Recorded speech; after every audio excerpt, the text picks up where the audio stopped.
Welcome back everybody to a brand new video. Today we are going to be talking about Marvel and Sony and Spider-Man 4. The creative differences that Marvel and Sony are having are very interesting. And I'm not surprised by this because by the looks here, Sony is being Sony again. A lot of you may know what I mean by that, and I'm just not surprised by this greediness of a company, a studio in that matter. So basically, if you don't know, that Marvel wants to do Spider-Man 4 with Tom Holland as a street level based story, a very grounded story, you know, friendly neighborhood Spider-Man, that sort of route. Whereas Sony wants to do multiverse again and bring back Tobey and Andrew. And this does not shock me at the quite of the butterness of bits, because they have done this for decades, messing up for decades. A good example, Sam Raimi's Spider-Man 3. They forced Sam Raimi's hand to put in Venom where he didn't want Venom in the story. So,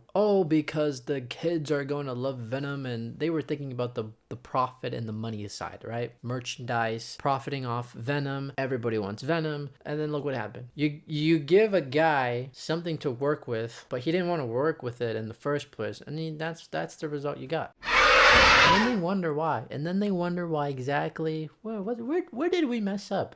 Yeah, I'm looking at you, Avi Arad and Amy Pascal. It's just very daunting sometimes. I don't understand, because now after Sam Raimi's Spider-Man, you know, after those 3 films, then we got The Amazing Spider-Man.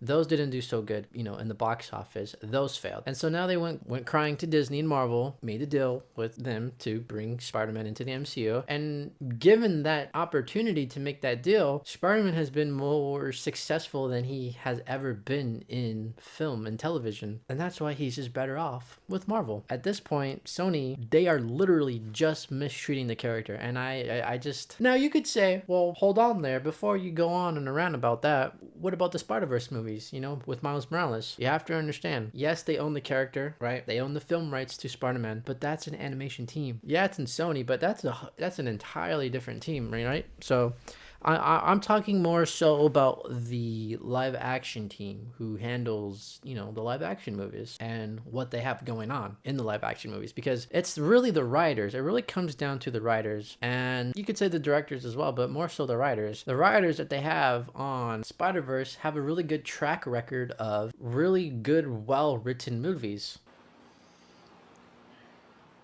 My name is Jeff.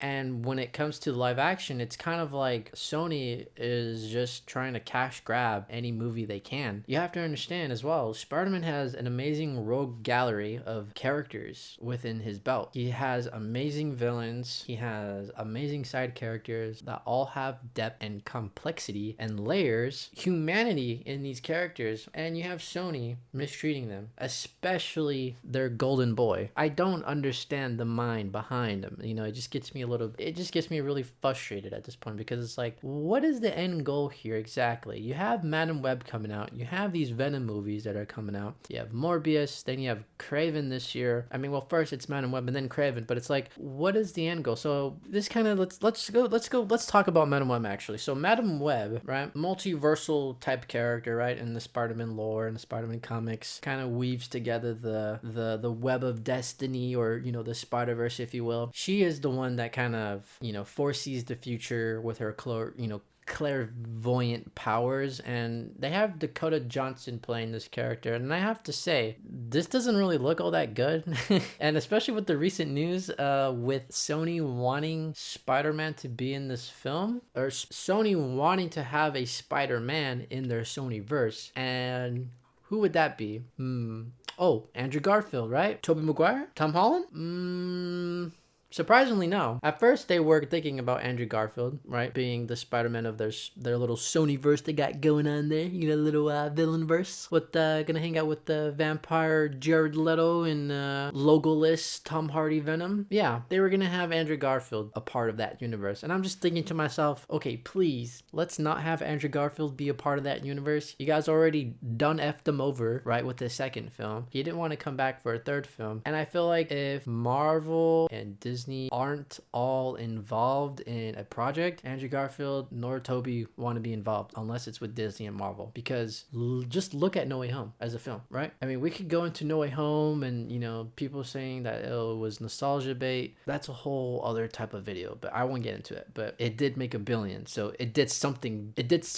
It did something great at the end of the day. It made money, so you can't say that it was bad. Like, it's not a bad film. Like, it's a good film at least, you know. So I mean, I think it's amazing. But personally, I do not want Andrew Garfield to be part of the little villain verse that Sony has, and they kind of messed up with the whole timeline of Madam Web. So Madam Web's actually supposed to take place in 2003. If you know Tom Holland's Spider-Man in the MCU, he's born in 2001. I believe August 10th, 2001. That's his birthday. Bro's a little baby during that time period of 2003 then, right? I guess the whole story is to protect, I think it's Ben Parker or Richard Parker from being killed so that Spider-Man doesn't be born or something. Like, I don't know. Like, it's so weird. And the villain they have for this movie, I mean, I already forgot his name. That's how forgettable it is. He's going after these Spider Women, or these people who will have spider powers. And it's like, if Madam Web can, you know, bring together such a team, right? Especially multiversal team, she can't bring any of the Spider-Mans that we know, right? That we know and love. It's like, oh, because Sony messed up, and they realized, like, oh, well, you know, maybe let's not have him. So they took out all the references of Spider-Man in this film. So he will not be referenced. There will be no post-credit scene at all. And I just find this funny because this movie is set to make less than what Morbius did. And I'm like, oh my God. See, I wanted to go watch this film to make fun of it, right? But I was also curious as to the references, or, you know, if a Spider-Man's gonna show up. Actually, like, rethinking the whole thing, I don't want neither Tobey or Andrew to show up in this universe at all. And I could actually care less for Venom 3 at this point, because Venom 2, they really fumbled the bag with that. They had Carnage on their plate, and they ruined Carnage, right? First with the casting, and then with the character itself.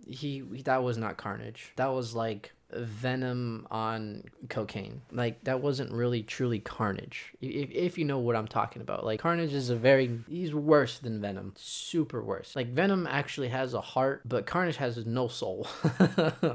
That's kind of what Sony did. It's like, they just don't care. They don't care. I really hope that they figure it out with Spider-Man 4, because I saw someone online say, oh, well, you know, we could have best of both worlds. They could take the story from into the Spider-Verse and have Kingpin create a collider scope machine, and then that's how they bring in Tobey and Andrew, and then they all have to team up to defeat Kingpin. Like, no, you wouldn't need Daredevil to be a part of that film at all if it's 3 Spider-Mans versus whoever the villain's gonna be. Let's just say Kingpin, right? Because that's all the talk right now is Kingpin is coming back, because Daredevil Born Again is being shot right now, and, you know, things are going great with that show. It seems like, from the set photos and the cast, that's awesome. But with Spider-Man 4, what it needs to be is a standalone Tom Holland Spider-Man Peter Parker film. That's what it needs to be, because if you add Tobey and Andrew, it's literally just gonna take away the spotlight from him. It's not gonna be truly his own film, and by the looks of it, it's just Sony and wanting to be greedy again. Like, I don't know how else to put it, you know, because, look, I'm not saying Sony makes bad movies, right? It's the way they handle them. They have made great movies in the past. They've made the first set of Spider-Man films. Let's talk more specifically the first film and the second film, right? Third film, it didn't do financially good, but the first film, that was all Sony. Second film, all Sony. First Amazing Spider-Man, all Sony. TASM 2, not as good, but still Sony, right? Like, they're capable of making good stories. My problem is, it's the people they have making these stories. It's like, they'll just hire a homeless guy off the streets to direct these movies. Like, it's like, oh my God, do you guys even care at this point? Like, and they're not dreaming of giving up Spider-Man at any point.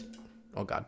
Light. They're not giving up Spider-Man at any point. There's a lot that people are saying right now, oh, well, Disney could just outbuy them. You know, why doesn't Disney just buy the rights? It's not that simple. Disney could very well buy the rights, but they don't need Spider-Man like that. They don't need him. They don't desperately need him to survive, because literally it's one character. Yes, this guy makes a lot of money, but I think they're okay with just sharing the rights, right? Because if it works, it works. And, you know, at the end of the day, they're still saving money without buying him, but they are still profiting off the merchandise, because that's the whole deal, you know. Well, if you want to make movies under our regime, then we get a certain percentage of merchandise rights. So any toys that they sell from the movie, it goes all straight to Disney. The box office money goes straight to Sony, you know, from the movie. So that's kind of like how all of that works. It just really bothers me because I you know, I love this character as much as the next guy, right? And when I see this character be mistreated and what I could see the potential of what could be great,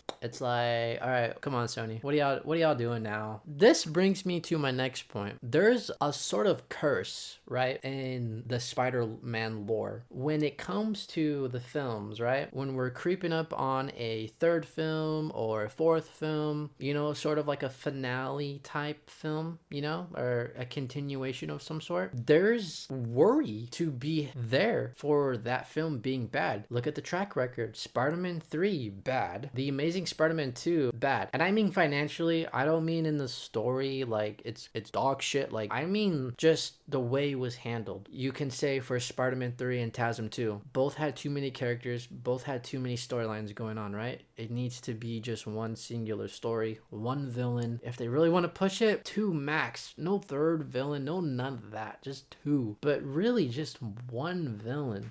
You know, and if they are going to do 2 villains or 3 villains, it's like really dial it down to like an opening scene of them being captured. Like, that's it. Like, it doesn't need to be full on depth story, you know, 8 seasons worth of storytelling in 2 hours. Like, it's just like, it's crazy. That's kind of all I wanted to talk about today. Sony's mishandling Spider-Man. If you don't really know, that's what's going on right now. But yeah, what do you guys think? Do you think that Sony should just give up the rights and just let Marvel and Disney just keep Spider-Man forever?